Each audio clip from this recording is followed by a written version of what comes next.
আমরা শুরু করি কথা।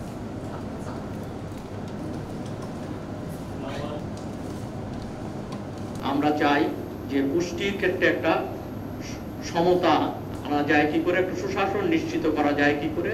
আমরা দেশের সামগ্রিক উন্নয়নের স্বার্থে এটাকে অত্যন্ত গুরুত্বপূর্ণ মনে করি। এখানে যারা উপস্থিত আছেন সবাই বিশেষজ্ঞ, এ ব্যাপারে কাজ করছেন, অনেকে অ্যাক্টিভিস্ট, তারা এ ব্যাপারে ভালো বলবেন। আমরা চাই পত্রিকার মাধ্যমে এটাকে সারা দেশে ছড়িয়ে দিতে চাই। আমরা যদি একটু ব্যাকগ্রাউন্ডে যাই, কেন এই প্রজেক্টটা আসলে ওই সময় নেওয়া হয়েছিল 2018 সালে, অথবা ইউরোপিয়ান ইউনিয়ন কেন এই যে 40 মিলিয়ন, আমার যতদূর মনে পড়ে 40 মিলিয়ন ইউরো সেই সময় 6টা কনসোর্টিয়ামকে দেয়। তো আসলে যদি বলি যে এই প্রজেক্টটা ওই সময় ঘটনাটা যেটা ছিল যে কি গাইবান্ধা কুড়িগ্রাম ওই এলাকায় অপুষ্টির অবস্থাটা খুবই নাজুক অবস্থা, যেখানে 54% চিলড্রেন ছিল স্টান্টিং এর মধ্যে। তো সেই অবস্থায় এই প্রজেক্টটা ওইখানে, এবং climate vulnerable area Gaibandha Kurigram, তো সেইখানে আসলে এইসব সিচুয়েশন এবং ইনসিকিউরিটি সিচুয়েশন সবগুলো কনসিডার করে তখন এই প্রজেক্টটাকে আসলে ফর্মুলেট করা হয়। এবং আমরা সংঘ প্রজেক্টটা যদি আমি একটু ওয়ার্কিং এরিয়া বলি, সেক্ষেত্রে আসলে আমরা একদম হার্ড চরেও যাই নাই, আমরা আবার প্লেন ল্যান্ডেও নাই, আমরা আছি হলো ইমব্যাঙ্কমেন্টে, যেখানে মানুষগুলো আসলে এরা না ঘরকা না ঘাটকা, যেমন একটা কথা আছে। আর এরা কোন দিকে যাবে, এটা কি চরের নাকি এরা সমতলের, কোনো আইডেন্টি ক্রাইসিসে ভোগে তারা। এবং আরেকটা বড় ব্যাকগ্রাউন্ড ছিল যে গভর্নমেন্টের যে ন্যাশনাল নিউট্রিশন পলিসি 2015 সালে হয়, এবং তারপরে যে national plan of action for nutrition 2016 সালে 16 থেকে 25, সেটাকে আসলে মাঠ পর্যায়ে রোল আউট করার জন্য এই প্রজেক্টগুলো, এই 7টা project. All these projects were designed to implement the required necessary support for implementation of MPN2, including the policy formulation in the country. দুই নম্বর হলো যে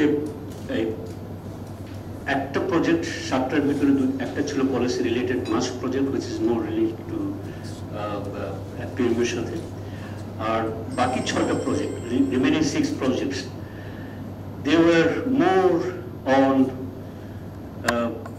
nutrition sensitive rather than nutrition space, and that was purposely done because আমাদের যে নিউট্রিশনের যে underline cost, এবং আমরা যদি দেখি ইভেন পাবলিক এক্সপেন্ডিচার রিভিউ যেটা করা হয়েছে, আপনি যদি দেখেন সেখানে we spend only 2% for the nutrition specific, nutrition sensitive almost like 98%. So the design of the project was almost to address the underlying and basic causes of malnutrition, which includes the access to food, access to care, access to services, and empowering the communities and empowering the communities and women empowerment to control over the resources. আমাদের focus করা উচিত, বা যে জায়গাগুলোতে gap আমার মনে হয়, আমি যদি একটা ভিলেজের একটা হাউসহোল্ডে দেখি, শুরুটা যদি চিলড্রেন থেকে করি, এখনো আমি জানা মতে 3টা চিলড্রেনের মধ্যে একজনও লোকে প্রপার এক্সক্লুসিভ ব্রেস্ট ফিডিং পাচ্ছে না। সো ফ্রম দ্যাট আমরা গ্যাপ শুরু করছি। সো স্টার্টিং হোস্টিং হয়তো আমরা ইমপ্রুভ করছি, কিন্তু এটার যে আদার ইন্ডিকেটরসগুলো আছে সেই জায়গাগুলোতে আসলে অনেক এখনো ফোকাস করার প্রয়োজনীয়তা রয়ে গেছে। যদি অ্যাড্রেসিংয়ের জায়গায় যাই, child marriage is a big issue. সূচনার আলোকে যদি বলি, কিছুটা ফোকাস করেছি, আমার মনে হয় একটা স্পেস মনে হয় ছিল এই সবগুলো প্রজেক্টেরই এই জায়গাটাতে আরেকটু ফোকাস করার। ইনভেস্টমেন্টের একটা বড় অংশ যে জায়গাটা বলা হয় যেটা সামাজিক সুরক্ষার জন্য, সেটার বড় অংশ একটা পেনশন স্কিম, অন্যান্য স্কিম, আমি বিস্তারিত বলতে চাই না। তো সেই জায়গাটায় দিয়ে দেখানো হয় যে আমাদের জিডিপি 2-3% অনেক বেশি, আমরা সাউথ এশিয়াতে অনেক বেশি করছি। আসলে ব্যাপারটা কিন্তু তা না। তো ইনভেস্টমেন্ট বাড়াতে গেলে তো আসলে আমাদের দেশের ইনকামও বাড়তে হবে। তো ডোনার এজেন্সির কাছে একটা কথা, যে তারা বাংলাদেশের সোশ্যাল প্রোটেকশনটাকে ডিজিটাইজেশনের জন্য, ইন্টারঅপারেবিলিটিকে ভালো রাখার জন্য ইউরোপিয়ান ইউনিয়ন অনেক ভালো কাজ করছে, কিন্তু সেখানে এনজিও রোলটাকে একটু স্বীকৃতি দেওয়া।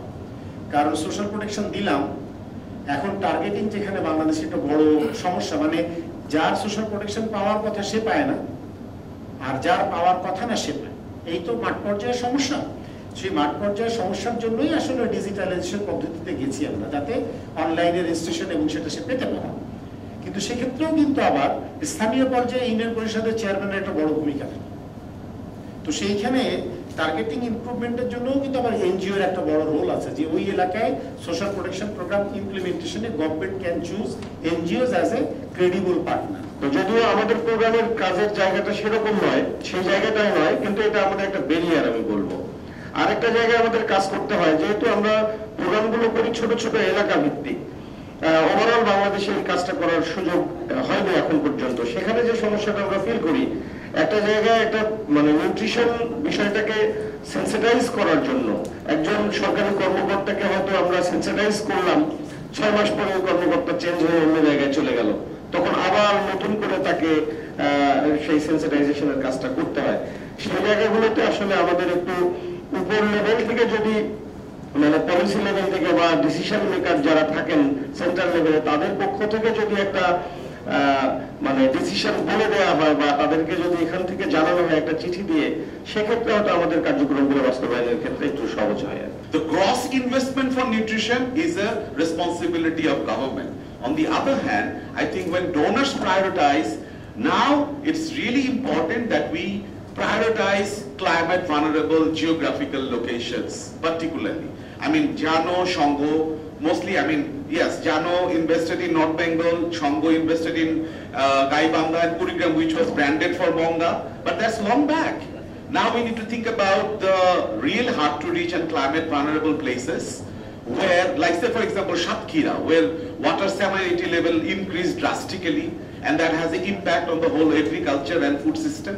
So how best we could prioritize when donors money comes in, how we can prioritize climate vulnerable geographical places for investment. আমার কাছে মনে হয় কিছুদিন আগে একটা পত্রিকা দেখছিলাম যে ফুড ওয়েস্টেজে বাংলাদেশ এখন অনেক শীর্ষে কয়েকটা দেশের মধ্যে, এবং আমরা ফুড লস, ফুড ওয়েস্ট এগুলো যদি অ্যাড্রেস করতে না পারি, আমার মনে হয় যে আমাদের মতো বাংলাদেশ যারা এখন অনেক ক্ষেত্রে অনেক জায়গায় স্বয়ংসম্পূর্ণ হতে পারি নাই, সেই জায়গাগুলো আসলে আমাদের খুব অ্যাড্রেস করা প্রয়োজন। সো যে প্রজেক্টটাই করি না কেন, আমরা যদি এই জায়গাগুলোতে কাজ করতে পারি, একটা উদাহরণ দিতে পারি যে ইন্ডিয়া এবং সম্ভবত এই ইউকেতেও কতগুলো সিস্টেম আছে যারা এই যে যেগুলো ফুড এক্সট্রা সারপ্লাস থেকে যায় যে কোনো মিটিংয়ে বা যে কোনো ইভেন্টে, তারা কিন্তু এটা কালেক্ট করে এবং তাদের একটা অনলাইন অ্যাপস আছে।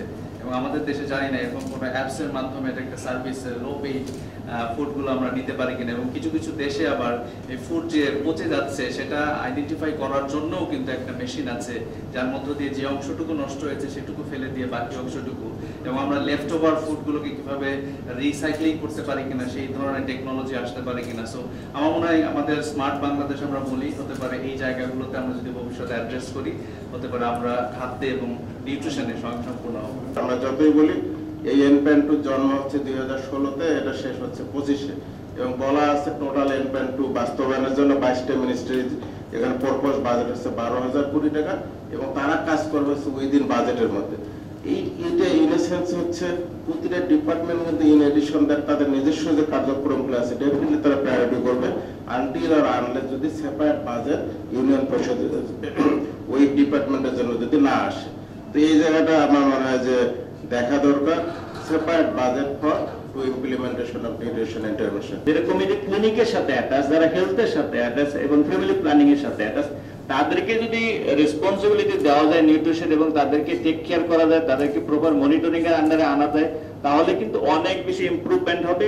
ক্রিয়েটিং সেপারেট আদার অনেক বেশি কমিটি করার ক্ষেত্রে যদি তাদেরকে আসলে, যেহেতু এটা গভর্নমেন্টের ক্রিয়েট করা, গভর্নমেন্ট তাদেরকে রেসপন্সিবিলিটি দিয়েছে অলরেডি যে নিউট্রিশনের কাজ তারাও করবে, কিন্তু অনেক সময় আমরা দেখা যায় প্রজেক্টের খাতিরে অন্য কোনো নতুন নতুন গ্রুপ তৈরি করা হয় যেটা আসলে পরবর্তীতে সাস্টেইন করে না। সেই ক্ষেত্রে এটা একটা করতে পারে যে ভবিষ্যতে এই গ্রুপকে আসলে কিভাবে সাস্টেইন করা যায় এবং তাদেরকে রেয়ারিং করে ফুলফিল নিউট্রিশনের কাজে ইউজ করা যায়। The main message of this is really to find a new way of working all together, of implementing these 17 SDG of partnership. So we need everyone on board, CSO, government, development partners, and we will continue this journey. So this is the main, I think. জাতির জনক বঙ্গবন্ধু শেখ মুজিবুর রহমান যে সংবিধানের 18(1) অনুচ্ছেদে উল্লেখ করেছে যে জনস্বাস্থ্যের পুষ্টির স্তর এবং জনস্বাস্থ্যের উন্নয়ন করা আমাদের রাষ্ট্রের একটা প্রাথমিক কর্তব্য হবে, এবং সেটারই ধারাবাহিকতা অনুযায়ী মিজান ভাই যে বললেন জনস্বাস্থ্য পুষ্টি প্রতিষ্ঠান হয়েছে 1974-এ, 75-এ আমাদের বাংলাদেশ জাতীয় পুষ্টি পরিষদ, এবং পরবর্তীতে আবার বর্তমান প্রধানমন্ত্রী মাননীয় প্রধানমন্ত্রী শেখ হাসিনা আমাদের বাংলাদেশ জাতীয় পুষ্টি পরিষদকে রিভাইটালাইজেশন করেন। এই সবকিছুর কিন্তু একটাই উদ্দেশ্য, এই যে একটাই উদ্দেশ্য কি আমাদের বাংলাদেশের যে জনগোষ্ঠী তার পুষ্টির স্তর উন্নয়ন। সারা দুনিয়া ঘুমায় পড়ে হচ্ছে রাত 9টার সময়, 10টার সময়, আমরা ঘুমাই রাত 1টার সময়। তাহলে 10টা থেকে একটা 3 ঘন্টা আমি লেট। এই 3 ঘন্টা লেট মানে হচ্ছে আমার সব লেট, ফজর নামাজ নাই, সকালবেলা অফিস নাই, সব গন্ডগোল হয়ে যাচ্ছে ডিউ টু ডিনার এবং স্লিপিং টাইম। তাহলে নিউট্রিশন এনশিওর করতে গেলে, নিউট্রিশন গভর্নেন্স আনতে গেলে তো আমার ফুড হ্যাবিটকে, ফুড টাইমিংকেও করতে হবে। শুধু খাবার দিলেও দেখবেন যে সুখ নেই, তা তো প্রমাণ হচ্ছে যে খাবার আছে কিন্তু স্বাস্থ্য ভালো নেই, তার মানে হচ্ছে আমার টাইমিংটা ঠিক। এখানে অনেকেই বলেছেন আপনারা যে বিশেষ করে ওবিসিটি, স্যার তো খুব শক্তভাবে বলতেছে বেতন বন্ধ করে দিতে। হ্যাঁ, যার ওবিসিটিটা বেশি থাকবে তার বেতনটা কমায় দিতে, বেতনটা কমায় দিতে, প্রমোশনটা কমায় দিতে। ওকে, সরি। তো সেই জায়গাতে দরকার একটা জিনিস, আসলে আমাদের এই প্রজেক্টের কমিটমেন্ট ছিল যে অনেকেই বলেছে, বিশেষ করে ইউনিয়ন, বিশেষ করে তানিয়া আপা বলেছে যে ইউনিয়ন পরিষদকে কিভাবে আসলে আরো এর ভিতরে এই যে নিউট্রিশন যে গভর্নেন্স কমিটি আছে সেগুলোকে কিভাবে ইনভলভ করা যায়। নিশ্চয়ই এখান থেকে ইকবাল ভাই আছে, সেরকম একটা সুপারিশ নিয়ে যাবে, যেটা আসলে আমাদের লিমিটেশন বা আমরা করতে পারি না এই সংঘ প্রজেক্ট, আমি বলবো ফেলিউর, যেটা হলো প্রাইভেট সেক্টর এঙ্গেজমেন্ট। আমি পার্সোনালি মনে করি যে প্রাইভেট সেক্টর এঙ্গেজমেন্টের একটা পার্ট হওয়া উচিত নিউট্রিশন গভর্নেন্সের বডি হিসেবে। সারা দেশেই পুষ্টিটা দরকার, শহীদুল আলম সাহেব যথার্থই বলেছেন যে এখন আমার মনে হয় স্লোগানটা একটু বদলে দেওয়া দরকার। একসময় স্লোগান ছিল সবার জন্য খাদ্য, এখন স্লোগান হওয়া উচিত সবার জন্য পুষ্টি। Nutrition for all, that should be hour slogan. আচ্ছা, এটা সরকারের প্রতিশ্রুতি রয়েছে, আমার মনে হয় এই প্রতিশ্রুতি বাস্তবায়ন হোক এবং সর্বক্ষেত্রে এর প্রতিফলন ঘটুক, স্লোগানের মধ্যে যেন না থাকে। এবং এই ব্যাপারে মিডিয়া হিসাবে আমরা পাশে আছি, আমরা সবাই মিলে এগিয়ে যেতে চাই। দেশটা তো আমাদের, এবং দেশের সামগ্রিক উন্নয়নের জন্য একটা মেধাবী সুস্বাস্থ্যের অধিকারী জনগোষ্ঠীর দরকার।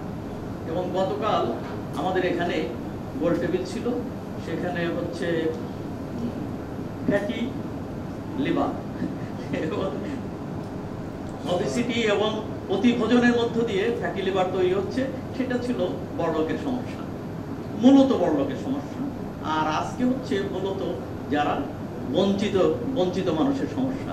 তো আমার মনে হয় যে এখানে বিতরণ দরকার, খাদ্যের বিতরণ এর সাথে আমি ব্যক্তিগতভাবে মনে করি এটা অফ দি রেকর্ড, যেটা হয়তো বা এনজিও কিংবা অন্য জায়গায় বলা যাবে না, যে সম্পদেরও বিতরণ দরকার।